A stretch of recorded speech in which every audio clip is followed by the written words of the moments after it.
שרים ילוסו וחסידים בלינה בלינה יגילו וחסידים בלינה בלינה יגילו וחסידים בלינה בלינה יגילו וחסידים בלינה בלינה יגילו הם צדיקים. Le Likutei Moharan, c'est un code. Maintenant, le code, il faut essayer de le découvrir. Et pour le découvrir, Rabbi Nathan, il dit sur plusieurs fois, comme quoi il y a plusieurs tnaï, c'est-à-dire plusieurs, comment on dit un tnaï, Conditions. il y a plusieurs conditions comment essayer de le découvrir, ce code. Alors, une des conditions, c'est d'abord, il dit Rabbi Nachman, de connaître par exemple une Torah en long et en large, à l'envers et à l'endroit. Au moment où on connaît une Torah en long, en large, à l'envers et à l'endroit, c'est que comme ça qu'on peut comprendre et définir ce que Rabbeinu nous a voulu nous faire comprendre dans la Torah qui dévoile. C'est-à-dire, si tu prends une Torah, tu l'étudies mot à mot, comme ça, du début jusqu'à la fin, c'est pas sûr que tu arrives à ressortir avec ce que Rabbeinu voulait te parler. Une des autres conditions, c'est qu'il faut connaître toutes les Torotes, à peu près. Parce que quand tu connais toutes les Torotes, tu comprends un petit peu. Ouais, quand il te parle par exemple de quelque chose, tu sais qui a écrit ici, tu te rappelles qu'il y a une Torah aussi qui parle par là, tu peux prendre les deux, tu peux essayer de faire quelque chose avec. Tu peux essayer de t'enrichir d'une Torah avec une autre Torah. Tu peux essayer de faire de ça quelque chose. Et ainsi de suite, il y a encore plusieurs conditions, mais ça c'est à peu près les deux conditions les plus importantes, que grâce à ça on peut un petit peu comprendre et définir. Maintenant, comment nous on peut savoir, comment on peut comprendre vraiment nous, des gens qui sont complètement bas, des gens qui sont complètement matériels, des gens qui sont complètement déconnectés de ce qu'il faut. Alors, Baruch Hashem, qu'il y a eu des tzadikim après Rabbeinu, comme Rabbi Nathan, comme Rabbi Nachman de Tcherin, Rabbi Nachman de Tulchin, Rabbi Avram ben Rabbi Nachman, et ainsi de suite, des grands tzadikim qu'ils ont écrit des livres. Et ces livres-là, ça nous donne un peu des anecdotes qu'on peut rentrer et on peut prendre une Torah et dire, c'est manim. Et on peut, grâce à ça, essayer de voir, de dire ça ressemble à ça, ça ressemble à ça, ça peut m'enrichir à ça, et vas-y, ainsi de suite. Alors ce soir, on va étudier une petite Torah. D'accord? On va étudier une petite Torah, et après on va étudier une deuxième petite Torah. Et on va voir que si on aurait étudié une seule Torah, on n'aurait rien compris. S'il n'y aurait pas la deuxième Torah, on n'aurait rien compris. La deuxième Torah, en fait, va nous donner une explication sur la première Torah. Et c'est des choses qui sont très essentielles et très importantes. Pour tout. C'est une Torah, peut-être que vous l'avez déjà étudiée, mais on va essayer de rentrer dedans. C'est une petite Torah. Rabbeinu, il commence et il dit Kol ha-chesronot sheyesh le'adam min banim u'parnasa u'briut akol u'mitzad ha'adam atzmo. Tous les manques qu'un homme a dans sa vie. Tous les manques. Il dit Rabbi Nachman, par exemple, si une personne n'a pas d'enfant, ou alors si une personne n'a pas de parnassa, ou alors si une personne elle est en mauvaise santé. Tous ces manques-là, en fait, c'est quoi? On ne peut pas dire que c'est à cause de quelque chose qui s'est passé, parce que j'ai pas de travail, parce que à cause de moi, à cause de quelqu'un d'autre, ou de remettre la... c'est peut-être Dieu qui me punit. Non, ça n'existe pas de dire quelque chose comme ça. Quand quelqu'un lui manque quelque chose, que ça soit, même des choses qui sont complètement bêtes, il dit Rabbi Nachman, la seule personne fautive dans l'histoire, c'est que toi. C'est toi et personne d'autre. Tous les manques d'un homme viennent de la personne elle-même. Alors il explique Rabbi Nachman pourquoi. Alors c'est très simple. Ki or Hashem itbarach shofea alav tamid.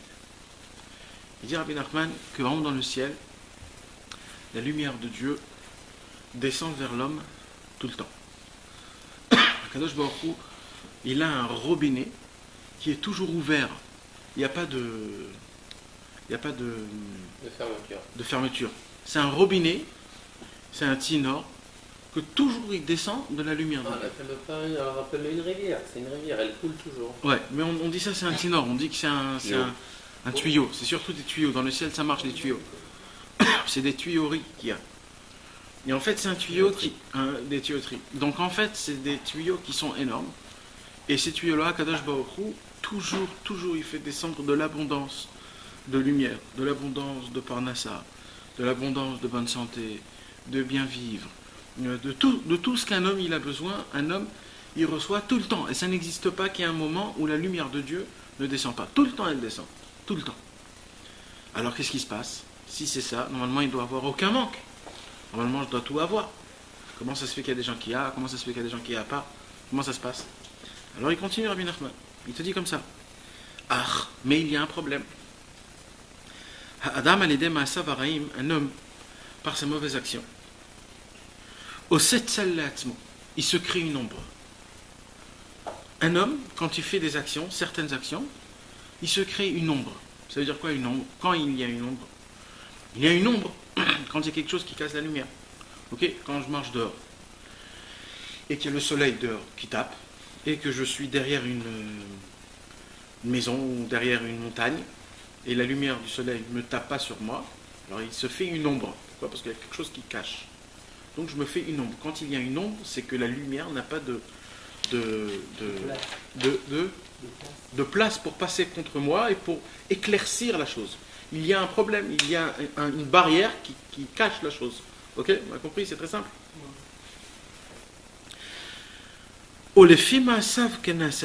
Par rapport aux actions de l'homme, comme ça se fait les ombres. C'est-à-dire, plus un homme il fait des actions spéciales qu'on va expliquer plus tard, de ces actions-là, que ces actions-là, qu'est-ce qu'ils font? Ils te cachent la lumière de Dieu. En vérité, c'est Akadosh Baruch Hu. Donc, il a une lumière énorme à te faire descendre. Mais le problème, c'est que moi, qu'est-ce que je fais? Je prends un parapluie et je me mets sur mon parapluie. Et toutes les lumières de Dieu descendent de tous les côtés, sauf sur toi. De tous les côtés. C'est pour ça, des fois, on prend un exemple. Un homme, il doit aller travailler un peu loin. Il habite à Beth Shemesh. Il va à Jérusalem travailler. Pourquoi il doit aller jusqu'à Jérusalem? Il dit Rabbi Nachman. Parnassa. On va voir une Parnassa. Mais pourquoi il doit aller jusqu'à Jérusalem? Pourquoi il ne peut pas travailler ici à Beth Shemesh? Ouais, mais pourquoi un homme, pourquoi il ne peut pas travailler à Beth Shemesh? Il n'y a pas des gens qui travaillent à Beth Shemesh qui peuvent gagner leur argent ici? Pourquoi? Il y a des personnes maintenant qui ne vont pas jusqu'à... Ils sortent de la ville. Voilà. Il y a des gens qui vont même jusqu'à Tel Aviv. Et il y a des gens même qui doivent voyager en France. Il y a des gens qui doivent voyager encore plus loin et encore plus loin. C'est quoi la raison de tout ça en vérité? La raison spirituelle. C'est qu'en vérité, il s'est fait un parapluie sur lui-même. Ça veut dire que la lumière de Dieu ne descend pas. Donc, si elle ne descend pas sur lui, elle descend quelque part d'autre. Alors, il doit aller très très loin pour aller chercher sa lumière à lui. Est-ce que vous avez compris? Il y a quelqu'un qui n'a pas d'enfant. Alors, qu'est-ce qu'il doit faire s'il n'a pas d'enfant? Alors, il y a un homme qui va aller chez le docteur. Le docteur lui dit, écoute, moi je ne suis pas très spécialisé pour ça. Il faut qu'il y ait un docteur qui est très spécialisé qui est au Brésil. En vérité, qu'est-ce qu'il s'est fait? Il s'est mis un parapluie en dessous de lui. La lumière de Dieu, au lieu qu'elle descend sur lui, elle descend tellement loin qu'elle descend jusqu'au Brésil.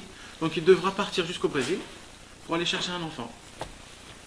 Et ainsi de suite, comme ça, tout s'explique. En vérité, c'est que la lumière de Dieu, normalement, elle descend chez l'homme lui-même. Normalement, ça devrait être comment? Comme on raconte sur nos parents et nos grands-parents en Tunisie, et chacun là où il était. C'est quand chacun, ils étaient assis dans leur maison, et c'est les gens qui tapaient à la porte pour acheter. Le mec, il n'avait même pas besoin de sortir de chez lui à la maison. On lui tapait à la porte. Il y a même des gens on courait après eux pour faire du business avec eux. Ça veut dire là où il est, la bracha, elle vient. Ça s'appelle la bracha. Aujourd'hui, non. Aujourd'hui, c'est exactement l'inverse. Tu dois sortir, tu dois aller très loin. Plus tu vas très loin, plus tu crois que tu vas faire. Et tu investis, et ainsi de suite. Ça n'intermine jamais. Ça n'en finit jamais. Pourquoi tout ça? C'est parce qu'en vérité, la lumière de Dieu, la personne, elle fait des problèmes, elle fait des choses, elle fait des actions spéciales. Elle fait des faits. Que ces faits-là, elle fait quoi? Ça fait cacher la lumière de Dieu. Pas cacher, on ne peut pas cacher la lumière de Dieu. C'est comme un parapluie. Au lieu que ça tombe sur lui, ça tombe chez quelqu'un. Elle empêche de pénétrer sur l'homme. Voilà, elle empêche de pénétrer sur l'homme. Maintenant, il y a un parapluie, après il y a un parasol, après il y a un tournesol. Tout ce que tu veux. On aurait dit comme ça. Un monnaie au Rachamidbar, qu'en fait, comment on peut appeler ça? Cette barrière que la personne se crée au-dessus de sa tête, au-dessus de lui, se fait. En fait, ça empêche la lumière de Dieu de pénétrer chez l'homme. Et maintenant, qu'est-ce qui se passe quand il a ce petit bouclier? C'est pas le bouclier, mais cette petite barrière qui empêche la lumière de pénétrer chez l'homme. Là, un homme, il commence à avoir des manques. D'un coup, il lui manque quelque chose. Et après, il me manque ça. Après, il me manque ça. Après, il me manque ça. Après, il me manque ça. Et pourquoi il te manque tout ça? Parce que imagine-toi, tu vas avec ta voiture dans une pompe à essence, et au lieu de prendre le tuyau et de le mettre dans le trou, tu mets le tuyau dans la voiture. Alors il va dire, mais oui, la différence, j'ai mis le truc dans la voiture. Espèce de bling, il faut le mettre dans le trou, c'est dans le trou qu'il faut le mettre. Mais non, mais j'ai mis, c'est pareil, la voiture, le trou. Dans le trou qui va contenir l'essence. Et va savoir si le mec il va pas mettre ça dans son truc, il va faire exploser toute la pompe à essence en entière avec lui. C'est des choses comme ça qui se passent. En vérité, dans le ciel, tout c'est une histoire de plomberie. Où va quoi? C'est ça que ça se passe. C'est où tu mets quoi? C'est comme ça. Donc un homme il peut dire, ouais mais moi je fais shacharit mincha arvit, j'ai mis les tefilines ce matin. Ah oui, pourquoi tu me fais ça? Mais bien sûr, mais pourquoi tu ne fais pas ça? Mais il a pas honte? Ça devient Dieu maintenant, celui qui... Mais d'où tu viens toi? C'est pas comme ça que ça se passe. Il faut savoir où va quoi, où rentre, où comment, et il y a chaque chose il a sa place.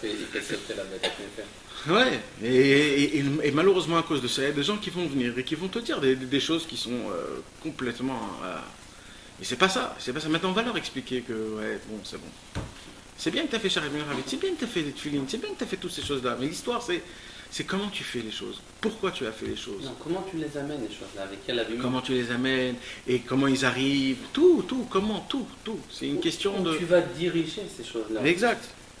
Parce que l'essence, c'est bien, mais il faut savoir où la mettre. Exact. Pour que ça puisse fonctionner. Il faut la mettre dans le bon endroit. Ouais.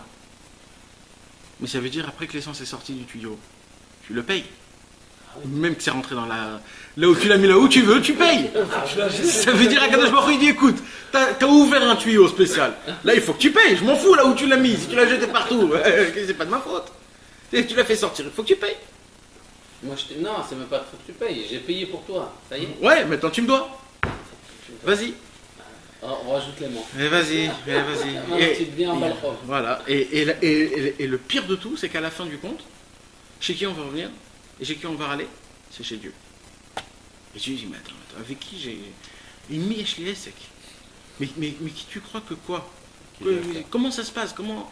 Et nous on râle, et on râle sur râle, et on comprend pas, et on dit, mais essaye de me faire comprendre. Mais mon ami, c'est hyper simple. Il faut mettre le tuyau dans le trou, c'est tout ce que je te demande. C'est tout ce que je te demande. Il va te dire après dans lequel, parce qu'il y en a plusieurs de trous. Alors, attends, d'abord on va rester très simple, d'accord? On va rester très simple. Alors en vérité, dans la Torah et dans la Avodat Hashem, c'est exactement pareil. Akadosh Baruch Hu, il nous donne sa lumière qui est énorme. Maintenant, nous, on doit essayer de faire tout ce qu'on peut pour recevoir cette lumière de Dieu. Et pourquoi je vous dis ça? Parce que le mec qui arrive à savoir, à comprendre comment faire ça, c'est le mec le plus mouchard de tout le monde. Pourquoi? Parce qu'il a tout ce qu'il veut. Il lui manque aucun manque. Alors il nous dit Rabbi Nachman comme ça. והנה הצל הוא מדבר גשמי שעומד נגד דבר רוחני. כמו גשם, עץ והאבן, נגד אור הלבנה והחמה עושה צל. וכן ניקוי חמה ולבנה על ידי צל הארץ, וכן החמה בעצמה נגד מה שלמעלה ממנה הוא גשמיות ועושה צל נגדו. Vous savez, là c'est quoi la seule chose au monde qu'on peut voir, on peut comprendre ce que c'est, et c'est spirituel. Vous savez ce que c'est? C'est quoi la seule chose qui est spirituelle dans ce monde? Non, qui est dans ce monde, que tu vois, qui est matériel, mais en vérité c'est spirituel. La Torah. Non. C'est l'homme. La lumière. La lumière, c'est quelque chose de spirituel. Personne ne peut comprendre ce que c'est la lumière. La lumière, c'est une lumière, c'est spirituel. C'est matériel, tu le vois, tu ne peux pas le sentir, tu ne peux pas le toucher. Juste, ça fait de la lumière. Donc la lumière, c'est spirituel. Maintenant, c'est quoi la seule chose au monde qui peut cacher la lumière? C'est quelque chose de matériel. D'accord? Chaque chose matérielle que tu prends, tout ce que tu veux, un téléphone, une pizza, chaque chose, tu peux cacher la lumière avec ça. Donc comment tu peux cacher la spiritualité avec la matérialité, dit Rabbi Nachman? Comment il y a une ombre? La lumière de Dieu, c'est une spiritualité. Comment tu caches l'ombre de Dieu avec une matérialité? De là, Rabbi Nachman nous apprend de quelque chose qui est très simple. Il dit que c'est quoi en vérité la barrière que tu fais contre la lumière spirituelle de Dieu? C'est la matérialité. C'est quoi la matérialité? C'est tout ce qui te rend dépendant de ce monde. Ça veut dire, Aujourd'hui, il y a des gens qui sont très habitués de se réveiller le matin, par exemple, et de prendre tout de suite un café au lait. Si tu leur donnes pas leur café, ils deviennent fous. Il y a des gens qui sont habitués à la cigarette. S'ils n'ont pas de cigarette, ils deviennent fous. Il y a des gens qui sont habitués à lire un magazine. Si tu leur donnes pas le magazine pour Shabbat, ils deviennent fous. Et ainsi de suite. Des choses qui te rendent dépendant. C'est-à-dire, c'est ça qui te fait faire toi-même. Tout ce qui te rend dépendant de ce monde, c'est ça qui te motive. Mais le problème, c'est que quand tu n'as pas ça, tu deviens fou. Tu deviens plus toi-même. Et ça, c'est quelque chose de très grave. Pourquoi ? Parce que la personne elle-même, l'humain, il est tellement grand, il est tellement fort, il est tellement spécial, tellement haut, que quoi, un petit truc de rien du tout, c'est ça qui va te faire bouger tout le monde. C'est ça qui va te faire faire Ton téléphone une fois. Exactement, il y a des gens, tu leur prends leur téléphone une heure, le mec il devient fou. Il devient fou. Malheureusement. Et ça c'est quoi ? Tu es indépendant d'un petit joujou. Tu es dépendant d'un petit joujou qu'il y a 5 ans, personne n'avait ce téléphone. On vivait tranquille. Pareil pour la télévision. Aujourd'hui il y a des gens, dès qu'ils rentrent à leur maison, ils allument la télé même s'ils ne la voient pas. Juste pour que j'entends qu'il y a de la télé qui parle. Juste pour qu'il y a... Pareil pour la radio. Pareil pour tout. Il y a des gens que c'est en normalité de... Maintenant le problème de tout ça, c'est au moment où on s'est habitué à quelque chose. C'est pas que c'est pas bien cette chose-là. Il n'y a pas de problème d'avoir un téléphone. Il n'y a pas de problème de boire un verre de café. Il n'y a pas de problème en plus, ça c'est pas une avéra. Mais le problème c'est pas ça. Le problème c'est que tu dépends de ça. C'est ça le problème. Attaché. Tu es attaché et si tu l'as pas, t'es foutu. Tu deviens quelqu'un de turbulent. Il y a la bête en toi qui se réveille.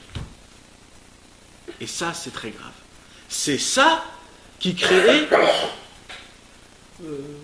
l'ombre, la barrière. C'est ça. C'est le fait qu'un homme est dépendant de quelque chose de ce monde. Un homme dans ce monde-ci, il doit vivre, on va dire, c'est un petit mot, c'est pas le vrai mot, mais un homme il doit être foutiste. Foutiste. Mais comment tu peux faire ça ? Genre comment tu peux réparer ça ? Si tu dépends de ça, comment tu peux le faire ? C'est vrai qu'au début c'est très dur. C'est très dur. Alors tu arrêtes de faire ça ? Non, c'est de dire dans ma tête je m'en fous. Il y a pas. Je m'en fous. Je fais pas de ça une montagne. Mais tu peux prendre tout. Ouais, bien sûr, tu le prends. Mais c'est demain, si j'en aurais pas, ça fait rien. Je vais prendre un thé. Je vais boire un jus d'orange. Je m'en fous. C'est pas ça mon truc. S'il n'y a pas ça, je vais être truc. Non. Il faut essayer d'être un mon foutiste. Il y a pas. Mais dans la Torah, c'est dans le matériel tout ça. On parle que du matériel là. On parle que dans ce monde-ci. Les choses qui te rendent. Dans la Torah, c'est exactement l'inverse.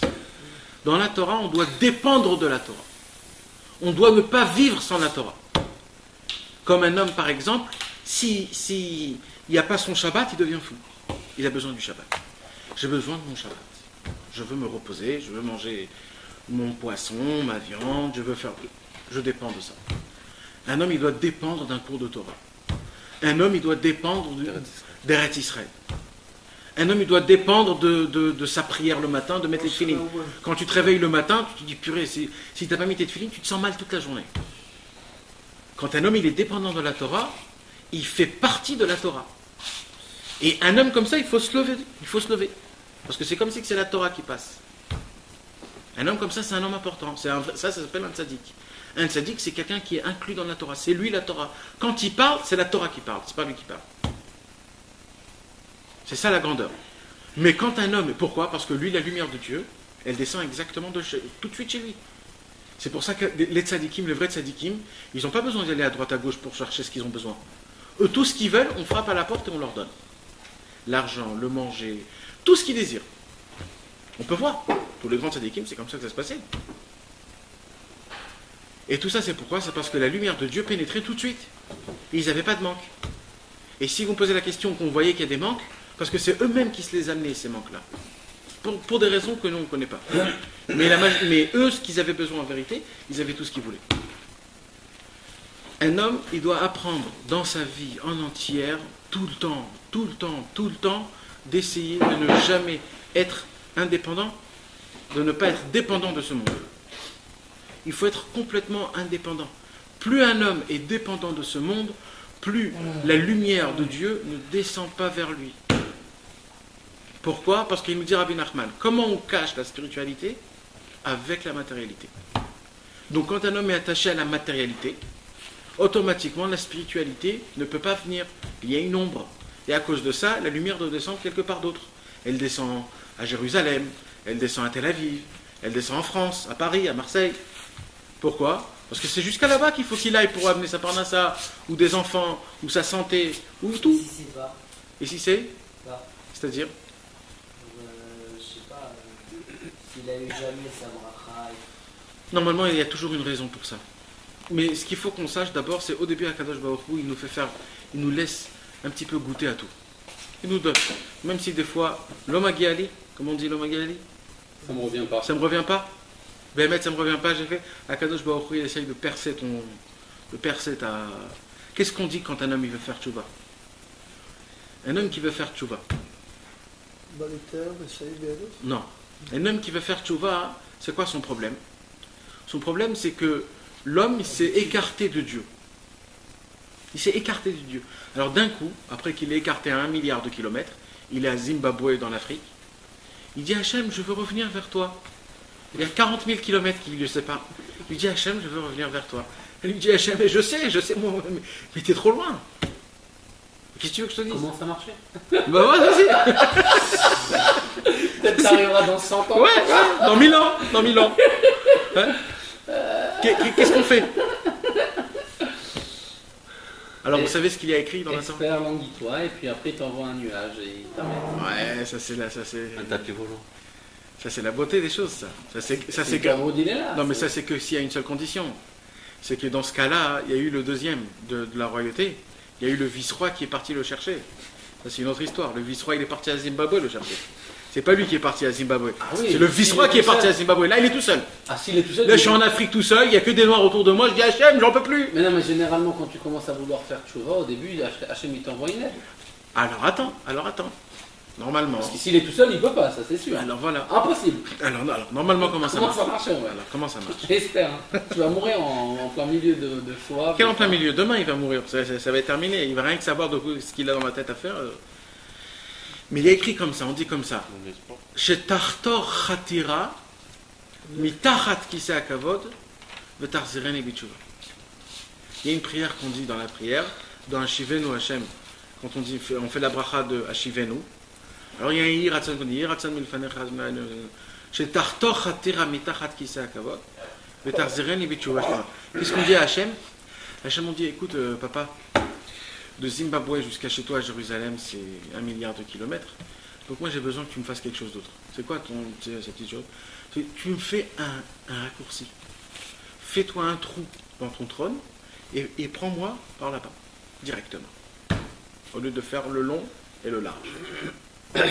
Fais-moi un petit trou, creuse un petit trou en dessous de ta chaise, en dessous de ton trône, et de là-bas, prends ta main et ramène-moi tout de suite. C'est-à-dire, fais-moi un raccourci, parce que sans raccourci, je suis foutu.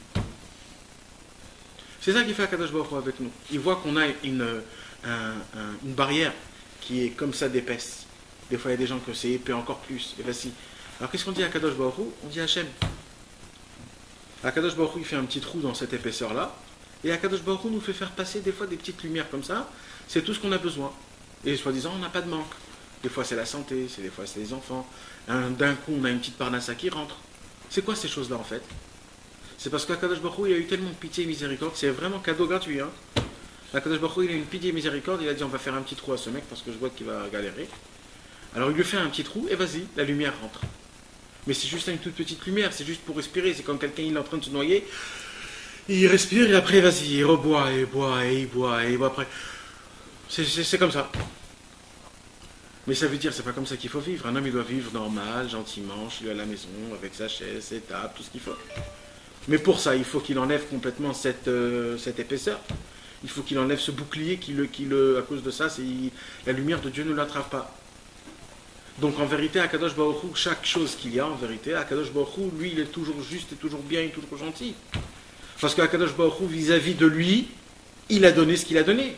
J'imagine un mec qui sort dehors, il dit Hachem, j'en peux plus. Tu m'as, j'ai pas de parnassa, j'ai pas d'argent, pourquoi tu me fais ça? Mais Kadosh Baruch Hu dit, mais je comprends pas, moi je t'ai donné ma parnassa. Je sais pas, regarde chez toi, peut-être il y a un problème. Peut-être ta banque l'a avalé. tu avais un minus de 130 millions de dollars, et quand je t'ai donné ta paye, ça s'est avalé. C'est pas moi le problème. Arrange tes problèmes toi. Si tu t'arranges tes problèmes toi, il n'y aura aucun problème. Tu pourras recevoir ma lumière à moi quand tu veux. Comment j'arrange mes problèmes? C'est très simple. Essaye d'être moins accroché à ce monde. Utilise ton libre arbitre pour faire ma volonté. C'est quoi, d'où il vient le problème? D'où il viennent les Maasemraïm? C'est quoi un Maasera? C'est quoi une mauvaise action dont tu as parlé qui crée non? C'est une action qui va contre la volonté de Dieu. Donc à partir du moment où l'homme utilise son libre arbitre pour faire... Non, c'est plus haut que ça. C'est plus haut que ça, le trac. C'est pas des mauvaises actions. Non. On parle des actions qui font accrocher l'homme à ce monde. Les habitudes qu'un homme il a, mais ça peut être des choses qui sont pas spécialement mal. Tout ce qui va contre la volonté divine, c'est une mauvaise action, Nathan. Oui, mais c'est pas la volonté. Mais là, quand il parle, qu'est-ce qu'il dit dans la Torah? Il dit Maasav. Allez, des Maasav. Maasav. C'est quoi ces actions? C'est quoi les actions? Il dit pas. Ah, il dit pas. Il dit pas. Après, il donne l'exemple que chaque lumière. Non, elle est des Maasav. Maintenant, il dit Rabbi Nachman l'exemple que la lumière, c'est quoi la seule chose qui peut cacher une spiritualité? C'est que la matérialité. Donc, il explique Rabbi Nachman de quoi on parle. On parle des actions matérielles. Tu as compris? Donc, c'est la matérialité de ce monde-ci qui te cache la vision de Dieu. Pas la vision de Dieu, la lumière de Dieu. C'est quoi la lumière de Dieu? C'est tous les cadeaux. Imagine-toi un papa et un maman à Hanouka. Ils font asseoir tous les enfants dans le canapé. Ils disent voilà, cette fois-ci à Hanouka, les cadeaux, on va vous faire montrer. Ils allument la télévision, ils font montrer des cadeaux dans la télé, voilà, qui fait votre race. C'est tout. Ils éteignent la télé, il n'y a plus rien. Voilà, c'était ça les cadeaux. Vous avez vu. Kiffé? C'est exactement pareil. Quelqu'un, à Kadosh Baruch Hu, il lui donne la lumière, mais lui il voit rien. Il voit juste, mais il sent rien, il prend aucun kiff de ça. Il n'a pas, ça l'aide pas. Non, mais c'est même pas, ça n'atteint pas. Ça n'atteint pas, oui, mais ça veut dire, ça descend quelque part. Mais ça n'atteint pas du tout. Oui, mais je veux dire, lui il peut le voir des fois. Tu sais comment ça se passe? Quand par exemple tu attends 1h30 dans un guichet pour faire sortir de l'argent, et après que tu as attendu 1h30, quand tu viens sortir de l'argent, il n'y a plus d'argent. Tu sais ce que s'est passé là? Il s'est passé que ta lumière à toi, c'est quelqu'un d'autre qui l'a pris. Parce que c'est tombé à côté de chez lui. Il y a écrit, quand Akadosh Baruch Hu, il faisait faire descendre la manne en Égypte, ta manne à toi, c'est pas tout le monde descend. Il y avait de la manne? Ouais. À la sortie d'Égypte. À la sortie d'Égypte, dans le désert. Quand la manne descendait, ne croyez pas que chacun il ouvrait sa tente, il y avait chez lui une assiette de manne. C'était pas comme ça que ça marchait. Chacun descendait par rapport à lui-même. Les tzadikim, ça tombait exactement à la porte. Il fallait juste qu'ils ouvrent la tente et ils prenaient, ils s'asseyaient. Les gens qui étaient un petit peu moyen, ils devaient sortir et chercher dans les champs. Et ils trouvaient ça dans leurs champs. Et les gens qui étaient réchaïm, leur manne à eux tombait chez son voisin. Ça veut dire le voisin, il est de part aujourd'hui. Et maintenant il va râler, l'autre il va dire mais Dieu tu m'as pas donné. Bien sûr que je t'ai donné. Avec son voisin, ouais, mais d'où il sait lui que c'est parce que ta sainteté à toi, quand tu te mets un parapluie en haut, elle tombe à côté. Et c'est qui est à côté? C'est quelqu'un d'autre. Et c'est ce mec qui va profiter sur ton compte. C'est bien. C'est bien pour qui? Ouais. C'est bien pour qui? Attends, mais je vais me mettre sous les parapluies d'eux. Ouais. Mais même ça veut dire, ne crois pas ça non plus. La personne qui reçoit la sainteté de quelqu'un d'autre, ça l'endommage aussi, parce qu'il n'a pas... Il y a la personne qui perd sa part d'insem, mais il y a la personne aussi qui reçoit quelque chose qui n'est pas bon pour lui. C'est pas à lui. C'est pas bon pour lui, forcément. Ouais, mais Akadosh Baruch Hu, il a déjà tout visionné, donc il sait à qui donner l'autre. Ouais, même l'autre, ça veut dire même l'autre qui va recevoir quelque chose qui n'est pas à lui, c'est aussi, il est peut-être aussi appelé Rachel. Peut-être oui, peut-être non, on ne sait pas. Peut-être c'est Dafka comme ça. Peut-être il veut que Dafka que c'est et que toi tu vois et tes yeux ils sortent et il te dit purée, il mange ma part. Ah, ça m'a arrivé, ça. Et bien sûr, si on commence un petit peu à penser à ça, vous allez voir qu'on a vu ça plusieurs fois dans notre vie. Et dans la sainteté, dans la spiritualité, dans la matérialité, dans les deux choses. Aussi dans la Rouchaniout. Mais bien sûr dans la Il Rouchaniout. mange le fruit de ton travail. Mais bien sûr. Mais moi j'ai vu ça des centaines de milliards de fois. Moi. Parfois, ça se peut que quelqu'un, tu vois, quelqu'un qui travaille à Hachem, il travaille Dieu, et ça se peut qu'il te pris dans ton... Il a pris ton morceau. Parce que là, Rabbeinu parle de Gashmiut, non? Non, ma pétame, on parle de la lumière de Dieu. Il a dit Kol Chesronot, tous les manques. On ne parle pas de tous les manques. Un homme, il a un manque de tout. Et matériel et spirituel. Tu peux parler avec un ami, tu lui parles, tu le renforces dans la Vodat Hashem. Cet ami devient un tzaddik, toi tu deviens un rachat. Tu dis, mais attends, là, il y a quelque chose qui ne marche pas en rond. Là. Il y a quelque chose qui ne marche pas bien. Et c'est pas une seule fois, c'est 15 fois. C'est 1000 fois. Il y a quelque chose qui ne va pas. C'est pas normal. Ce mec, il devient tzaddik grâce à moi, mais moi, je m'enfonce encore plus. Attends, comment ça marche? Et ça, c'est à cause de quoi? C'est en fonction des choses. Il est attaché dans le... Il a des choses qui sont matérielles qui l'attachent. Ou alors il essaye de matérialiser des choses qui sont spirituelles. Etc. Il s'est créé un monde matériel au travers de son monde spirituel. Exact. C'est tout. Il s'est créé un monde matériel et ce monde matériel-là, il fait une ombre tout simplement. Sa matérialité à l'homme lui-même, elle lui crée une ombre et une ménia, un empêchement qui l'empêche de pouvoir récupérer sa lumière. Et cette matérialité-là, elle prend et elle dévie la lumière ailleurs. C'est comme une déviation. Il y a une déviation de la lumière et la lumière, elle va ailleurs. Elle tombe ailleurs. C'est comme si tu prends cette lumière-là, normalement elle doit éclairer ici. Ok? Alors, prends maintenant, fais un grand paravent comme ça, mets une grande selle comme ça. Voilà. La lumière, elle va être à l'extérieur, partout, mais elle ne va pas être ici. Et s'il y a le voisin qui est là-bas, C'est lui qui va kiffer. il va kiffer sa tête, il va avoir de l'eau. Il va dire, mais c'est chez moi, c'est moi qui paye le Khashmal. C'est chez moi ici, oh je paye. Ouais. Attends, d'accord, mais moi je t'ai pas demandé de faire ça. Enlève-le ton toit. Vas-y, commence à enlever le toit. Quand tu auras enlevé le toit, eh ben, tu récupéreras ta lumière. Exact. D'après ce que tu dis, ce que je comprends, c'est-à-dire que dès que tu vois... Tu payes le Khashmal pour le voisin. Quoi. Dès que tu vois... C'est lui qui bronze. Et toi, tu te mets à bronzer, il y a le parasol juste en face. Tu te dis, mais attends, je comprends plus là. Mais t'es tout blanc. Ouais. Et le mec en haut, il bronze, il boit sa limonada, il kiffe. Et c'est sur le compte du voisin. Il dit, mais attends, j'ai le monde à l'envers là. Mais c'est souvent comme ça. Mais c'est tout Par le exemple, temps avec comme tes ça. associés, avec n'importe qui, c'est souvent comme ça. Ouais. Tu vois, Et t'es poilé, on mais peut qui dire aussi kiffe, que et c'est toi, une chose tu... qui s'est passée comme ça avec Lavan et Yaakov, non? Comment? Entre guillemets, Kaviachol, c'est que Lavan, il a profité beaucoup de la lumière que Yaakov il a amenée. Ouais, mais Yaakov, il était lui très rame, Yaakov. Yaakov, c'était un vicieux. Yaakov, il a dit à sa femme, quand il a vu au début Rachel lui a dit, tu sais, Yaakov, mon père, c'est un malin. Il a dit, t'inquiète pas, je l'ai déjà tout de suite vu. Oh, il a dit, avec les malins, je vais être encore plus malin que lui. Il m'akash, titakash, il patal, patal. Avec les imbéciles, ça va être moi le plus grand imbécile. Avec les menteurs, ça va être moi le plus grand menteur. Le vicieux de ton père, c'est où tu veux, je vais te faire montrer comment c'est moi qui va le faire tourner au rond. Et il a écrit que Yaakov Avinu, nous on croit que c'est Lavan qui a un petit peu le truc, mais Yaakov Avinu, il a manipulé de la folie. Mais c'est certain, c'est parce que ça, c'est lui qui a tout pris. Il a tout pris, il a pris ses 2 filles, il lui a pris les servants, Bétail. il lui a pris tout le bétail, il a laissé tout pourrir à Sodome et à Gomorre. Et lui, il a terminé en Israël à la fin. Je t'imagine. Ah oui. Et Lavan, après ce qu'il a fait avec... on va pas rentrer, mais c'est Bekistur. C'est comme ça. C'est qu'à la fin, lui, il était beaucoup plus vicieux. C'est pour ça que Yaakov, ça se peut que... Mais en vérité, il a souffert. Il a souffert chez Lavan. Il n'a pas dormi pendant 14 ans. Et il y a eu plein de choses. Non, mais ça veut dire qu'il s'en est sorti grâce à ça. Que Ouais, il a pas été... parce qu'il était vicieux. Parce qu'il a pas... Il a su connaître l'endroit là où normalement il aurait pu... Il n'a pas été mégachem, il n'a pas rendu matériel ses actions.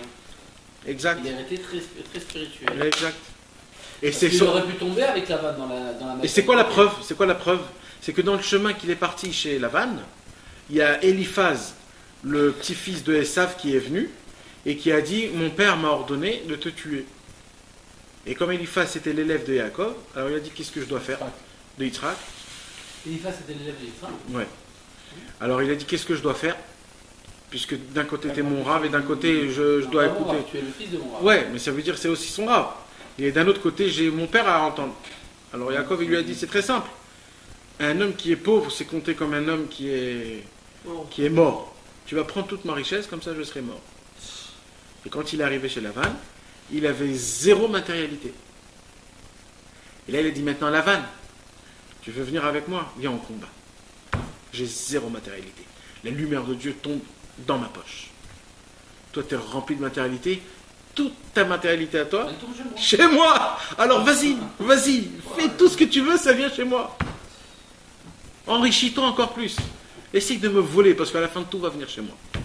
C'est comme un papa rindin qui veut rien donner à ses enfants, et que quand, en vérité, pour qui à la fin il va mourir, son argent ça va arriver chez ses enfants. Donc tout ton tarada en fait c'était pour nous, donc merci, continuez à être comme ça. Donc là on a compris d'après la Torah 172. Tu veux qu'on t'explique? Non, c'est bon.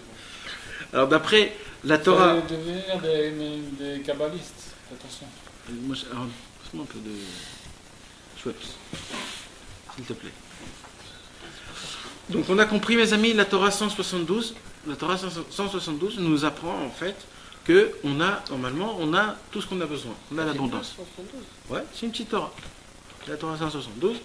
Et Rabbeinu nous explique que plus un homme, Rabbeinu il dit ça dans son mot, les vatel et tatsmo, c'est-à-dire d'essayer de s'annuler.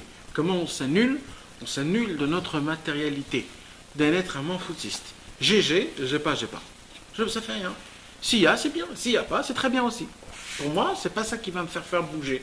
Plus un homme, il n'est pas dépendant, il est indépendant de ce monde, plus cette personne-là, la lumière de Dieu descend à côté de chez lui. Et ça, c'est le secret de tout le temps. Et tous les manques, normalement, ça vient à cause de la personne elle-même, et pas à cause de Dieu, ou à cause de mon shachen, ou alors à cause de mon ami, ou alors à cause de mon travail, ou alors à cause de moi-même. Non. C'est toujours à cause que de moi. J'ai une petite question, peut-être c'est une surprise, mais je sais pas.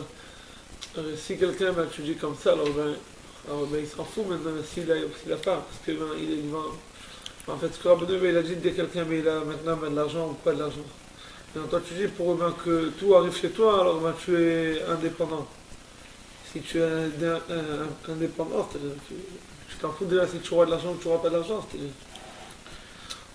Non, il s'en fout pas. Il s'en fout s'il n'a pas. C'est ça l'histoire. Il s'en fout s'il n'a pas s'il a. Il s'en fout quand. Ouais, s'il a, il n'y a pas de problème. Je m'en fous quand il n'y a pas. Quand il n'y a pas, là, je m'en fous. C'est ça l'histoire. C'est pas que je m'en fous dès le départ. Moi, je dois faire ce que j'ai besoin de faire. Je vais au travail, je vais travailler. Ok? Et encore un truc, c'est-à-dire dès que on voit quelqu'un qui aime beaucoup, et tu vois quelqu'un qui est très loin de la chaîne, c'est-à-dire en fait c'est même pas une lumière, c'est-à-dire ce qu'il a alors, d'après ce que tu dis. Et... Il prend la lumière des autres. Il prend la lumière des autres, ou alors on lui donne...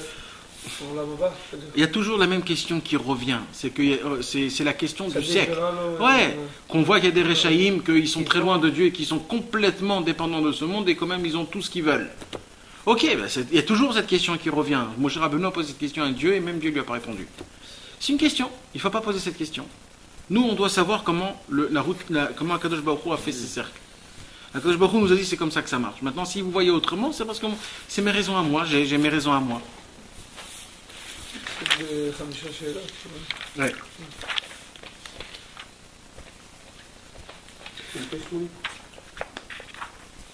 Bon, alors on va se demander.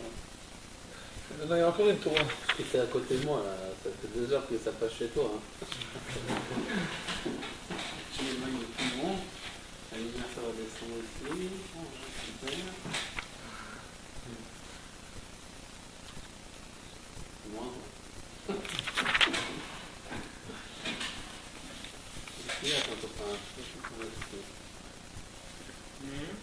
Ils sont séparés. Je vous ai séparés. Du bon travail ce soir. Allez, c'est pas tard.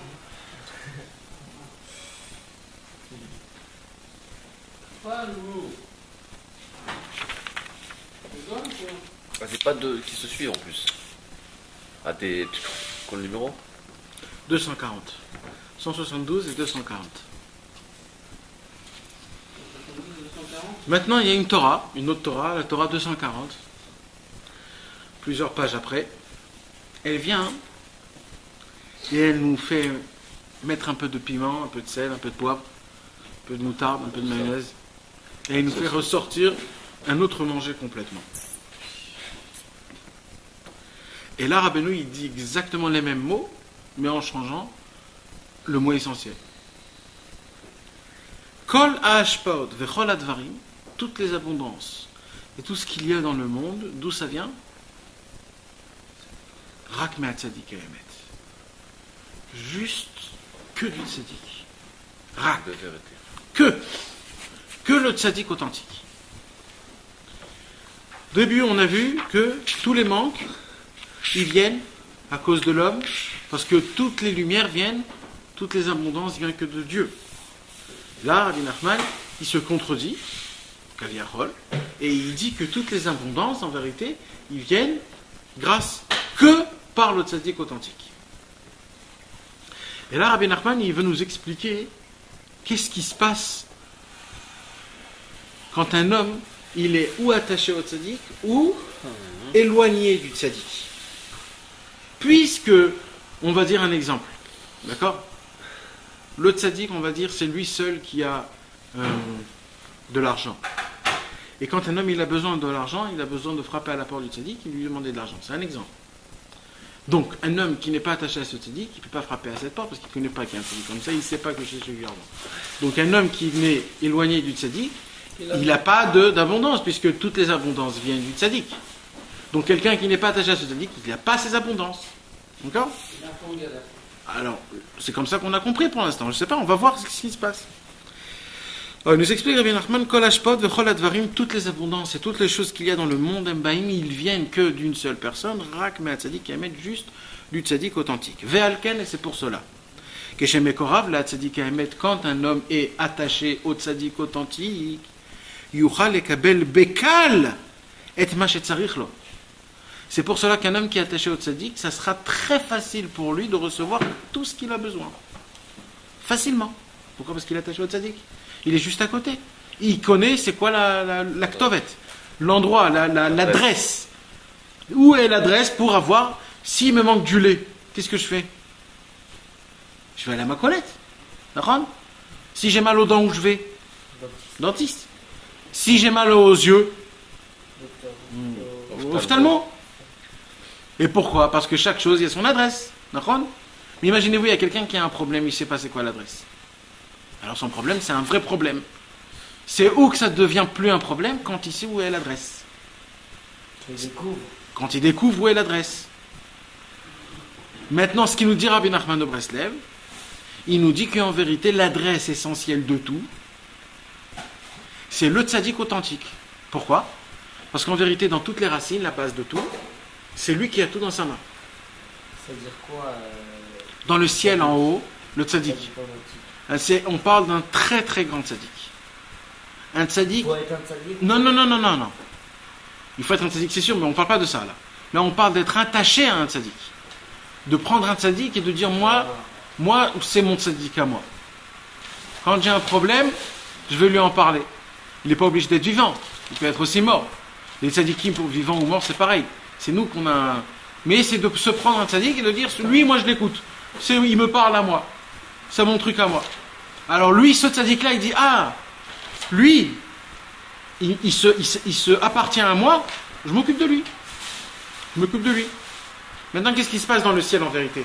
Pour revenir à notre Torah à nous. Dans le ciel en haut, Akadosh Baruch Hu, il fait descendre une lumière qui est énorme.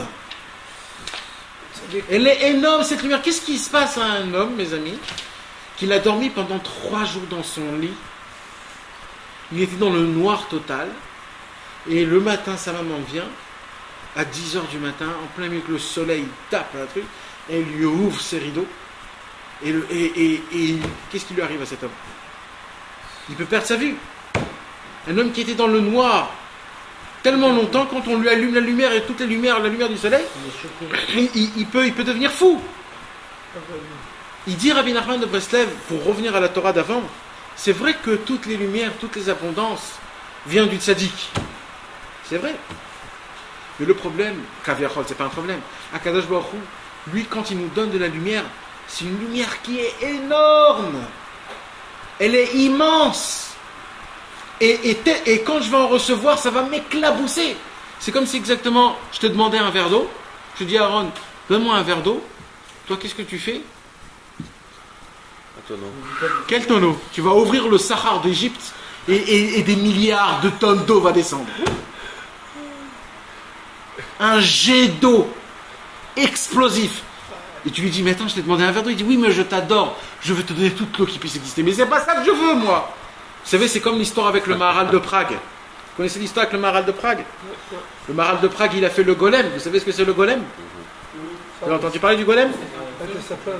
Hein? Le golem, tu sais ce que c'est le golem? Le Maharal de Prague, il a construit un homme, on va dire.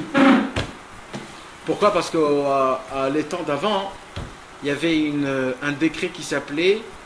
je ne me rappelle plus. En tout cas, les goïms, que Dieu les efface, et les goïms, ils disaient sur les juifs, toujours avant Pessah, que dans les matzot, on met du sang. Et il faut que ce soit du sang d'un goï, d'un enfant goï. Alors, toutes les années, pendant des centaines d'années, à chaque fois que ça venait Pessah, au lieu de kiffer cette fête, ça devenait un enfer le plus grand. Pourquoi? Parce que les goïms, eux, ils voulaient faire ça. Alors, qu'est-ce qu'ils faisaient? Ils prenaient un enfant goï, eux-mêmes tuaient cet enfant, et ils jetaient le corps dans une des maisons des juifs. Le soir de Pessah, ils allaient chercher, et dès qu'ils trouvaient le corps, ils arrêtaient là. Pas juste la personne, la famille. Tout le monde, tous les endroits d'à côté. Parce qu'on a tous, ils mangent des matzot. Donc on a pris le sang donc ils d'exterminer ça. Et quand ça arrivait il y a, on va dire, il y a 500 ans, au Maharal de Prague, il en a eu marre. Au Maharal de Prague, il a dit dès maintenant, on va arrêter ça tout de suite. Qu'est-ce qu'il a fait? Il est parti, lui, son élève, et son gendre, et encore quelques personnes. Ils sont partis très loin, et ils ont fait de la Kabbale. Ils ont construit un homme. Ils ont créé un homme. Cet homme-là, il s'appelait le golem. C'était un homme sans âme, énorme. Il faisait 2 mètres, 3 mètres d'auteur. Et tout ce que tu lui disais, il était obligé de faire.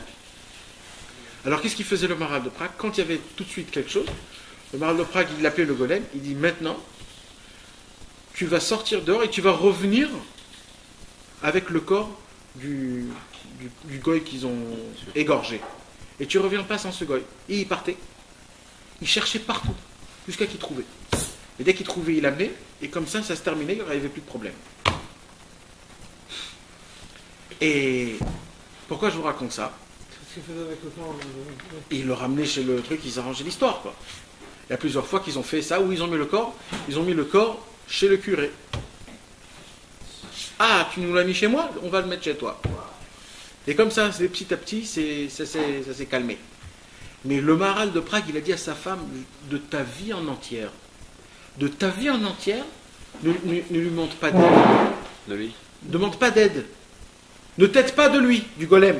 Le golem, il est fait que pour nous. C'est pas pour toi. Mais une femme, c'est une femme.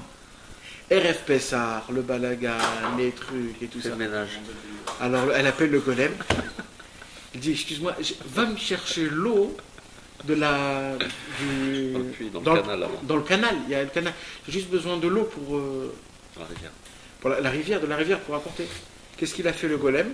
Il a creusé du fleuve un chemin jusqu'à la maison de sa truc, et tout le fleuve a envahi la maison du Maharal de Prague. Elle a demandé de l'eau, juste un petit tonneau d'eau. Ben non, lui, il sait comme ça. Et le Maharal, il voit ça, il dit, mais je t'ai dit de ne pas lui demander d'aide.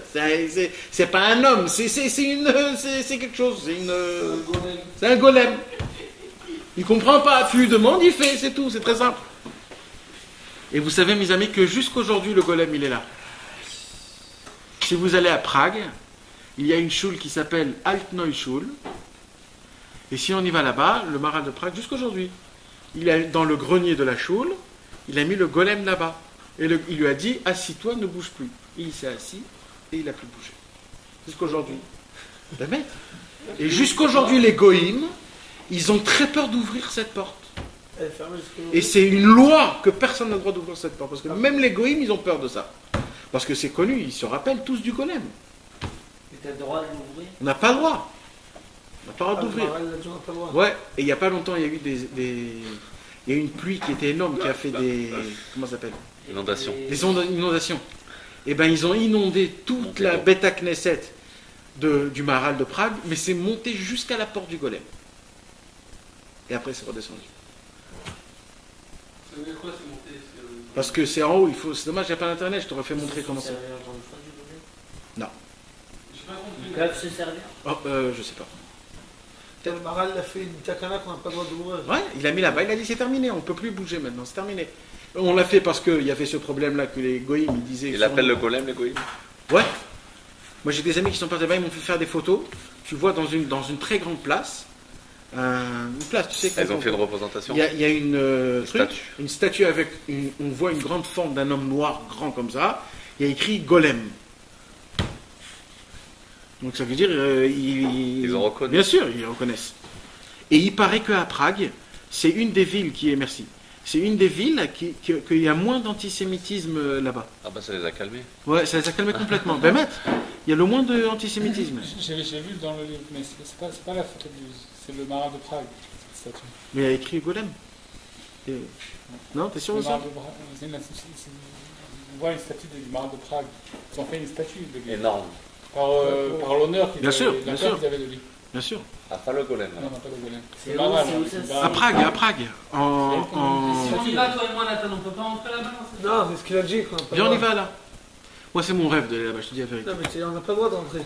Non, mais aller dans la tombe du Maharal, parce qu'à côté du Maharal, il y a le Nodab Yehuda, il y a le Khatam Sofer, il y a des immenses qui sont enterrés. C'est le Beth Kvarot le plus ancien du monde, où il y a le plus de tzadikim qu'il y a dans le monde, dans ce Beth Je crois que j'ai des photos, moi, là-bas. J'ai le livre, j'ai la Moi, photo. j'avais des photos, mon frère Dans a le été livre, là-bas.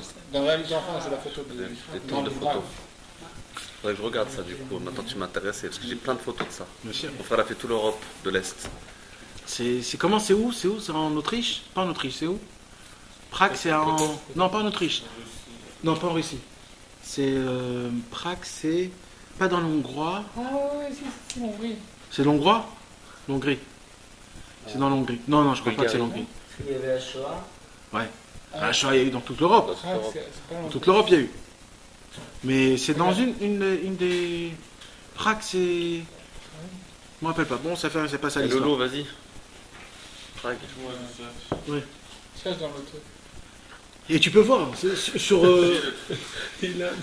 Non mais Sur c'est-à-dire quoi, tu peux sur voir quoi? même la La choule. choule. Voilà, exact. Ça se Regardez bien.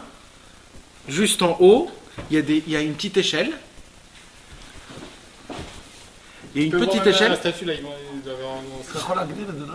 Ouais. Tu vois la petite échelle? Non. Si, il y a une petite échelle en fer. Ah oui, je regarde. vois, ça y est. Tu Ici. vois la petite échelle en fer? Ici. Voilà. Attends, grossis là. Tu peux pas la grossir? Alors, elle est là. Ouais, tu vois la petite échelle? Elle est là. Voilà, tu montes en haut jusqu'en haut, il y a une petite porte. Ah, ouais? Dans cette porte, c'est-à-dire dans le grenier qui est tout noir. Attends, c'est passé. Ah non, elle est là. Voilà. Dans le grenier qui est tout noir, c'est là-bas où il y Là, a... ça veut dire là. Voilà. Ça veut dire au toit, au niveau du toit. Quoi. Exact. Et quand il y a eu des inondations... Et donc cette grandeur, et donc cette grandeur là de toit, Ouais. toute la hauteur du toit, c'est ça le golem? Ouais, c'est là-bas, c'est une pièce qu'il a construite exactement pour lui. Et l'inondation a eu jusqu'en haut, jusqu'au toit. Waouh, là, on va être tout la choule. Toute la choule. Wow. Toute la choule, ouais, jusqu'en haut. Ici, dès que ça arrivait ici, la pluie a arrêté. Et tout. Pourquoi? Parce que s'il y aurait une inondation, ils auraient été obligés d'ouvrir. Et comme le marin, il a dit de ne pas ouvrir, alors ça s'est arrêté jusqu'ici. Et après, ça s'est arrêté. Il n'y avait plus de pluie. Ils n'ont jamais pu ouvert. Et ils n'ont jamais... Personne, ils ont tous peur. Jamais ils l'ont ouvert. Même les goïms. Non, mais les juifs. Mais bien sûr, je te parle d'aujourd'hui. Je te parle d'aujourd'hui. Les juifs, ils n'ont pas ouvert, jamais. Regarde le pays. Le loup. Regarde le pays. Prague. Hongrie. Bulgarie. Donc pourquoi on a parlé de tout ça, mes amis? Parce que je vous ai dit que Akadosh Baruch Hu, quand il nous donne de la lumière, c'est pas juste un petit seau d'eau de nuit. Hein? Ah, Tchéchia. Ah, Tchécoslovaquie. Tchécoslovaquie, exact. Exact. Chez nous, à l'école, ils font partie là-bas.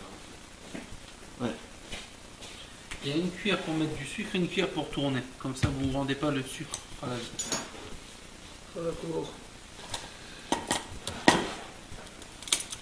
Alors vous avez compris, mes amis? Akadosh Baruch Hu, quand il nous donne de la lumière, Bah, comment on en est arrivé à ça, j'ai oublié. bah oui, parce que c'est l'histoire du golem, que quand sa femme lui a demandé un petit seau d'eau, Ah oui, alors par lui, il rapport a à la- au emmené, verre d'eau et autres, il a emmené toute la rivière dans la maison. Mhm. Alors Akadosh Baruch Hu, Kaviachol, il est tellement gentil, tellement bon, tellement bien, tellement pitié et miséricordieux. Il ouvre que- les vannes. Alors, quel est vanne? Il ouvre tout le Sahara d'Égypte, il ouvre toute le Nilus d'Égypte, tout ce que tu veux. Et malheureusement, quand nous on reçoit cette lumière qui est énorme et inondée, Kaviachol, alors nous on explose de lumière. Et des fois, ça nous tape tellement fort que C'est vrai bouillard. c'est un rébouilleur, mais pas dans le fait que nous on parle. C'est un autre rébouilleur dans la matérialité. C'est un rébouilleur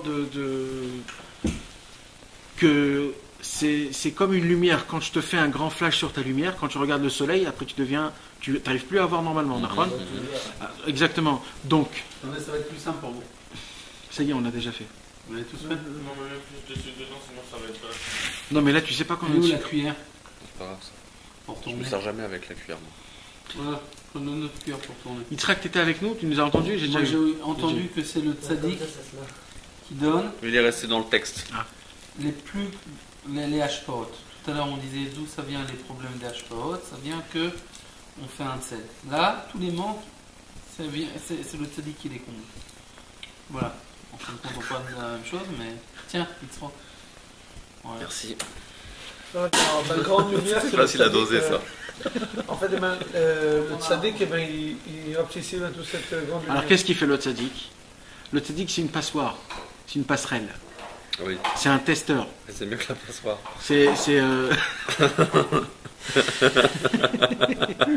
C'est un tamis, comment on dit? Un passeur.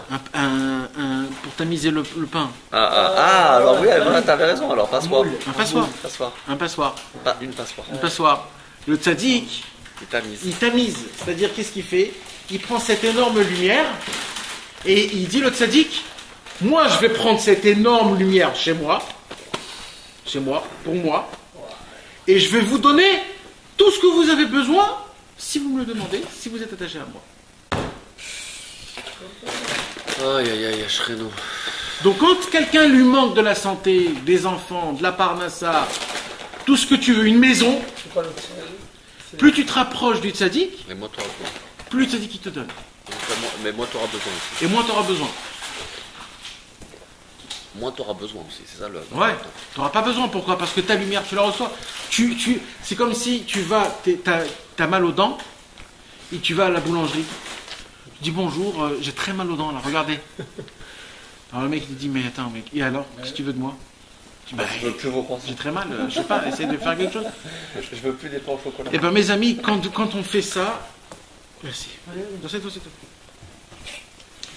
Alors ce qui se passe, c'est que malheureusement quand un homme il a un manque dans ce monde-ci, c'est ce qu'il fait mes amis, excusez-moi mais c'est comme ça. Quand un homme il a un manque dans ce monde-ci, qui croit que c'est le boulanger, ou que c'est le docteur, ou que c'est son boss qui va lui réparer Tout sur le sel. son truc, en vérité c'est comme si que tu as mal aux dents et que tu vas chez le boulanger. Parce qu'en vérité, amen, quand quelqu'un il a un manque dans son monde, il y a une seule adresse à y aller pour enlever ce manque, une seule adresse, c'est d'y aller chez le tzaddik. Ah, Ouman. Pourquoi? Parce que c'est le seul, qui a la possibilité de te donner le vrai médicament, ou le vrai conseil, ou le vrai chose, c'est le seul. Tu peux pas aller chez quelqu'un d'autre, c'est lui qui a les clés, c'est lui qui a entamé, c'est lui qui a mangé tout ton manger, c'est lui qui t'a pris tout. Mais il t'a pris tout pourquoi? Pour qu'il puisse. C'est comme une maman qui mâche le manger à son enfant de 8 mois. Tu ne peux pas donner une pomme à un enfant de 8 mois. Alors la maman, elle mange la pomme, elle la mange elle-même, elle le mâche, et elle lui donne dans la bouche du bébé. C'est ce qui fait le tzaddik avec nous. Mais si on va commencer à être méticuleux et dire oui, Hirs, ça vient de ta bouche, Hirs. Alors on dit, bah ne mange rien. Vas-y, crève de faim. Comment ça revient à la Torah de... Et là, on explique, c'est ça qui veut dire. Ça veut dire ce qu'on avait lu dans la première Torah. Qu'est-ce qu'il veut nous dire dans la première Torah? Qu'en vérité, tous les manques viennent de qui? De l'homme. Pourquoi? Parce que toute l'abondance vient de Dieu. Dans la deuxième Torah, Rabbeinu nous dit que tout est chez le tzaddik. Alors comment on explique ça? C'est qu'en vérité, mais tout vient de Dieu. Mais le problème, c'est que la lumière de Dieu est énorme, et par rapport vis-à-vis à moi, que je suis trop matériel, la lumière de Dieu est tellement spirituelle que si tu me donnes cette lumière-là, ça va faire une explosion. Je vais mourir, je vais éclater. C'est trop pour moi. C'est un beefsteak de 300 grammes à un enfant de 8 mois. Alors l'autre tzaddik, il dit, t'inquiète pas mon fils, viens, je prends tout, j'entame tout. Je prends tout sur moi. Maintenant, tu veux avoir des bonnes choses? Quand tu as un problème, viens chez moi. Comment tu fais pour relier les deux Torahs? Est-ce qu'il est en train de dire Parce qu'on a lu les deux Torahs ils disent exactement mot à mot la même chose, mais un se contredit l'autre. Je peux dire une chose qui relie les Torahs? Bâtard. Enlevez tout. Ah, Milliers de bouteilles. À la base, on parle dans la première Torah que tu as dit que ce qui faisait le Meakev entre Akadosh Baruch Hu et sa lumière et l'homme, c'était les mauvaises actions qui correspondent à la matérialité, qui font comme un paravent qui empêche à la lumière de l'homme d'y arriver et qui tombe à côté. Et maintenant on dit, le tzaddik lui, il est là pour te mâcher la lumière, parce que sinon la lumière est trop grande. Donc on va relier un peu ça. Quand l'homme il n'est pas attaché au tzaddik, alors Akadosh Baruch Hu, il inverse tous les mondes pour que sa lumière n'explose pas dans l'homme. Et grâce à la matérialité, alors l'homme il est protégé de la lumière qui pourrait le faire exploser. Comment on fait maintenant pour pouvoir se sauver de cette matérialité-là dont on a besoin réellement, en fin de compte? Parce qu'en fin de compte, les mauvaises actions même de l'homme pourraient même arriver à se poser la question, mais Hachem, ok, arrête de nous faire du vice, Hachem. Ok, tu as créé l'homme, pourquoi tu nous fais faire des mauvaises actions? Tu n'aurais pas pu nous créer le monde et nous donner que des bonnes actions à la base? Parce que si tu nous avais donné des bonnes actions sans le tzaddik, alors que Dieu préserve la lumière, elle serait arrivée, mais elle nous aurait fait exploser. On a besoin du tzaddik. Donc à partir du moment où on a cette matérialité-là, on est obligé d'aller chercher le tzaddik pour qu'il nous mâche la lumière, et lui il va enlever le paravent, donc on n'a plus besoin de ce paravent de matérialité, puisque le tzaddik nous mâche la lumière. Tu as très bien dit. Tu as dit ce que Rabbeinu disait en fait, dans la continuation de cette Torah. Mais Rabbeinu a donné un très bel exemple à ce que tu viens de dire. Un très bel exemple. Et écoute bien cet bel exemple-là. Il dit Rabbi Nachman, regarde comment le vice est beau. Un beau vice, pour le bien. Comment Hachem et comment Rabbeinu, ils sont caviarol vicieux pour le bien contre le Yetzirah. Ils sont Rahman, mais comment le vice, il est beau. Comment ça marche? Imagine-toi, tu as une terre à côté de chez toi à la maison, et on te dit, Trak, si tu creuses dans ta terre à toi, dans ton jardin, tu vas trouver une mine de bronze. C'est pas beaucoup d'argent, mais une mine, c'est beaucoup d'argent. Le bronze, ça coûte pas cher, mais une mine de bronze. Alors toi, qu'est-ce que tu vas faire? Tu vas commencer toute la journée, tu vas plonger dans la terre, tu t'en fous si c'est horrible ou pas, et tu vas creuser. Et tu découvres le bronze. Tu te dis, purée, je vais devenir le riche du monde, là. Et tu creuses, et tu creuses. Il y a quelqu'un qui te dit, Trak, juste à côté, là, tu as une mine d'or. Qu'est-ce que tu vas se faire? Tu vas sauter de ta mine de bronze, et tu vas commencer à travailler pour la mine d'or, d'accord? Bah oui. Il dit Rabbi Nachman. Exact. Tu sais ce qu'il te dit Rabbi Nachman? Il te dit Rabbi Nachman comme ça. L'homme, la matérialité, on court après la matérialité. Mais au moment où on découvre le tzaddik, sans que nous on veuille, notre neshama pour elle, c'est comme si on a découvert la mine d'or. Alors automatiquement, on lâche la mine de bronze et on va tout de suite à la mine d'or. C'est-à-dire, on lâche le matériel automatiquement et on va tout de suite chez le tzaddik. Donc en vérité, c'est un vice. Le tzaddik, il dit, moi, je ne peux pas te donner de la lumière. Pourquoi? Parce que tu es trop matériel. Parce que tu es dans la mine de bronze. Tu es dans la mine de bronze, tu es trop matériel. Donc même les lumières que je vais te donner, tu ne vas pas la comprendre. Alors moi, il faut que tu t'approches vers moi, parce qu'au moment où tu vas t'approcher vers moi, tout seul, le monde, la matérialité va se rabaisser, puisque ta neshama, elle va tout de suite courir vers la spiritualité, et là, tu auras tout ce que tu as besoin. Vous avez compris, mes amis? Ou je répète une deuxième fois? Et c'est ça la beauté des choses. C'est la beauté des choses. Que Rabbeinu, il te dit, Approche-toi un tout petit peu à côté de chez moi. Pourquoi? Parce que ta Neshama, sans que tu le saches, elle est attachée à ce monde. Mais quand elle va me voir, moi, automatiquement, elle va lâcher ce monde. Parce que moi, je suis la mine d'or. Et au moment où tu vas t'attacher à moi, la matérialité va rabaisser, la lumière de Dieu va t'éclaircir. Ton parasol, tu le remets. Et tu commences à bronzer. Oui, mais pourquoi, à la base, Dieu il a fait ce paravent de matérialité? Il aurait pu créer le monde sans ça. Ouais, mais c'est une question que tu peux te poser à tout le monde, tout le temps. Non, mais on va se la poser à un niveau de à un certain niveau, on ne va pas passer au-dessus de cette question-là, parce que sinon on ne peut pas s'en sortir, il y aura toujours des questions. Mais dans le sens du fait que, pourquoi cette matérialité? En fin de compte, cette matérialité-là, elle a été créée uniquement pour que l'homme ne se brûle pas, pour qu'il ne se brûle pas de la lumière de Dieu. Ouais. Parce que, en fin de compte, on est obligé d'avoir des anti-reflets, comme s'il y a des paravents où la lumière elle passe, mais c'est contre UVA et pour pas que tu te brûles. Ouais. Ça, c'est le tzaddik. Ouais. Si on ne l'a pas, alors on se brûle. Donc, tant que l'homme n'est pas attaché au tzaddik, il vaut mieux pour lui qu'il ne reçoive pas la lumière parce qu'il se brûle complètement, il peut devenir fou, il explose. Donc, alors Dieu, il a donné Kaviachol, un tzimtzum du tzaddik qui est en fin de compte la mine de bronze. C'est en fin de compte l'état vote, la matérialité de ce monde-là. Il se réjouit, il est né de ça. C'est comme si un grand trésor, la matérialité. Mais uniquement en attendant de se rapprocher du tzaddik. C'est ça. C'est tout. Il est obligé, parce que de recevoir la lumière de Dieu sans avoir comment ça s'appelle? Ces protections. Anti-rayons. Ces anti-rayons, alors il se brûle. Donc, c'est ou la matérialité, ou le tzaddik. Ça commence par la matérialité pour arriver au tzaddik. Ouais. C'est bon, parce que c'est bien mettre, ça relie vraiment les deux Torahs. Voilà mes amis. Très bien. Très bien. J'espère que cette Torah puisse rentrer en nous et qu'il fruite en nous. Qu'elle puisse créer quelque chose. Et 4, voilà. Quel germe. Amen. Amen.